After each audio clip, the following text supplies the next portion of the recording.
25-26 যাত্রা ওঙ্কারে পাউডর বড়িব ওঙ্কার ওঙ্কারে রহিব ওড়িশারে না করিব ওইটিকে জয় জগন্নাଥ ପ୍ରାର୍ଥନା।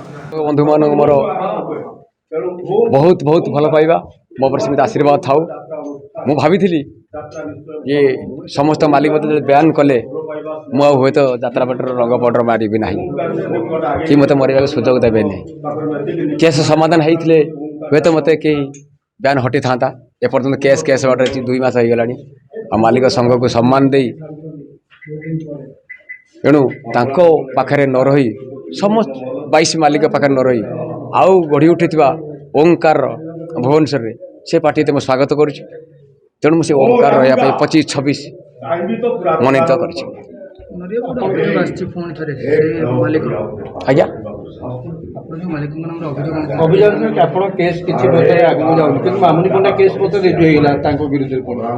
ଆଜ୍ଞା ଦେଖାଯାଉ କେହି ନ ଦେଖିଲେ ଭଗବାନ ଜଗନ୍ନାଥ ଦେଖୁଛି କୋଉଟା ସତ କୋଉଟା ମିଛ ଜନସାଧାରଣ ସବୁ ଜାଣିସାରିଛନ୍ତି।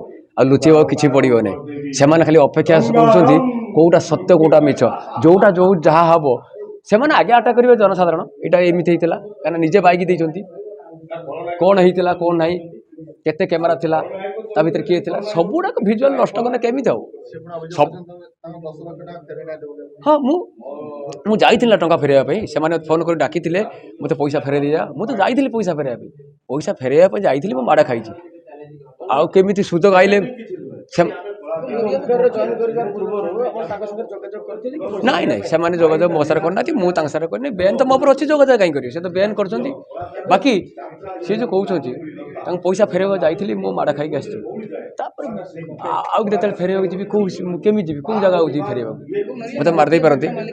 ତେଣୁ କୌଣସି ଯେଉଁଦିନ ସମାଧାନ ହେଇଯିବ ତାଙ୍କ ମାଲିକ ସଂଘ ଯଦି ଚାହିଁବ ସମାଧାନ କରିବା ପାଇଁ ମୁଁ ସେଦିନ ସମାଧାନ କରି ତାଙ୍କ ଅର୍ଥ ମୁଁ ଦେଇଦେବି। ନୂଆ ପାର୍ଟି ନୂଆ ପ୍ରଯୋଜକ ଯେହେତୁ ପୁରୁଣା ସଂଘ ସହିତ ସାମିଲ ହେଇନାହାନ୍ତି ଆପଣ ନୂଆ ପାର୍ଟିରେ ସାମିଲ ହେଇଛନ୍ତି। ଆଜ୍ଞା ଯଦି ଯାତ୍ରା ଆରମ୍ଭ ହୁଏ ପୁଣି ସଂଘରେ ସାମିଲ ହୁଅନ୍ତି ଆପଣଙ୍କୁ ବ୍ୟାନ୍ କରିବା ପାଇଁ ଯଦି ନିର୍ଦ୍ଦେଶ ଆସେ ଆଜ୍ଞା ବ୍ୟାନ୍ ହେଇଯିବି ସେଇଠୁ। ସେଠି ସମସ୍ତେ ଏ ମାଲିକ ଯାଇକି ତାଙ୍କ ସଂଘ ସାରା ମିଶି ଯାଇକି ସବୁ ମୋତେ ସେଇଠୁ ବନ୍ଦ କରିଦେବେ। ସେଇଠୁ ବନ୍ଦ କରିଦେଲେ ମୁଁ ସେଇଠୁ ପଳେଇ ଆସିବି। ସେଇଠୁ ମୋର କିଛି କହିବାର ନାହିଁ କାରଣ ସଂସ୍ଥା ତାଙ୍କର ଆମେ କାମ କରୁଛୁ ତାଙ୍କ ପାଖରେ।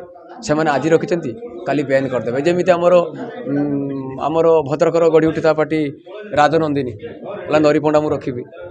ତାପରେ ତାଙ୍କ ସଂଘ ଆସିଲା ପରେ କହିଲେ ନାଇଁ ନରିପଣ୍ଡା ରଖିବେନି।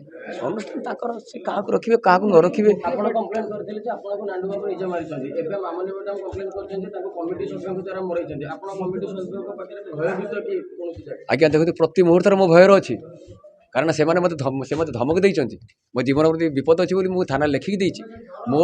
ମୋ ପ୍ରତି କିଛି ବି ହେଇଯାଉ ମୋର ଯଦି କିଛି କ୍ଷତି ହେଇଯାଏ ମୋର ତ କିଛି ଶତ୍ରୁ ନାହାନ୍ତି। ଯିଏ ଶତ୍ରୁ ଅଛି ମୁଁ ଆପଣମାନଙ୍କୁ ଜଣାଇ ସାରିଛି।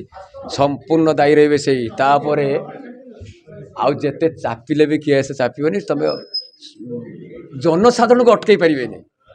ତାତି ଯିବେ ଅଲ୍ ଓଡ଼ିଶା ତାତି ଯିବେ କାହିଁକିନା ସେ ଅଲ୍ ଓଡ଼ିଶା ଜାଣିଛି ନରିପଣ୍ଡା କ'ଣ ଆଉ ସମସ୍ତେ ଜାଣୁଛନ୍ତି ମୁଁ କ'ଣ ଆଉ ତମେ କ'ଣ। ଏ ପ୍ରମାଣ ଖାଲି ଗୋଟେ ଠାକୁର ତମକୁ ଦେଉଛନ୍ତି।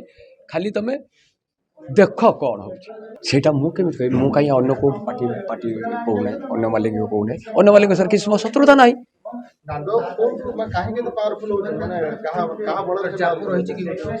ଦେଖନ୍ତୁ ସେଟା ତ ମୁଁ କହିପାରିବି ନାହିଁ। ଆପଣମାନେ ସମସ୍ତେ ଜାଣିପାରୁଥିବେ କେଉଁଟା କ'ଣ ନାହିଁ କ'ଣ ହେଉଛି କ'ଣ ନାହିଁ। ଆପଣ ଭାବୁଛନ୍ତି କିଛି ପଲିଟିକାଲ ସପୋର୍ଟ ରହୁଛି କି ତାଙ୍କ ପଛପଟେ? ଦେଖନ୍ତୁ ଆମେ କଳାକାର ସମସ୍ତଙ୍କର ଆମେ କଳାକାର ସମସ୍ତଙ୍କୁ ଖୁସି ଦେବା ପାଇଁ ଆଇଛୁ। କୌଣସି କଂଗ୍ରେସ ନୁହେଁ କୌଣସି ବିଜେଡ଼ି ନୁହେଁ କୌଣସି ବିଜେପି ନୁହେଁ କମ୍ୟୁନିଷ୍ଟ ନୁହେଁ। ଆମେ ସମସ୍ତଙ୍କର ପ୍ରିୟ ପାତ୍ର। ତେଣୁକରି ଆମେ ନିର୍ଦ୍ଦିଷ୍ଟ ପାର୍ଟିର ନୁହେଁ। ଆମେ ସମସ୍ତଙ୍କୁ ଭଲ ପାଉ। କାହା ବ୍ୟକ୍ତିତ୍ୱ ଆମେ ଖରାପ ନୁହେଁ। କେଉଁ ରାଜନୀତି ପ୍ରେସର ପଡ଼ିଛି କେଉଁଠି ପଡ଼ିନାହିଁ ସେଇଟା ଆମ କହିବାଟା ଆଜ୍ଞା ଠିକ୍ ନୁହେଁ। ନାଇଁ ମୋ ଆଗରୁ ଆହୁରି ବିବାଦ ଅଛି। ଏତେ ହେଇନି କିଏ ମୁହଁ ଖୋଲୁନଥିଲେ ଆଜ୍ଞା କିଏ ମୁହଁ ଖୋଲୁନଥିଲେ।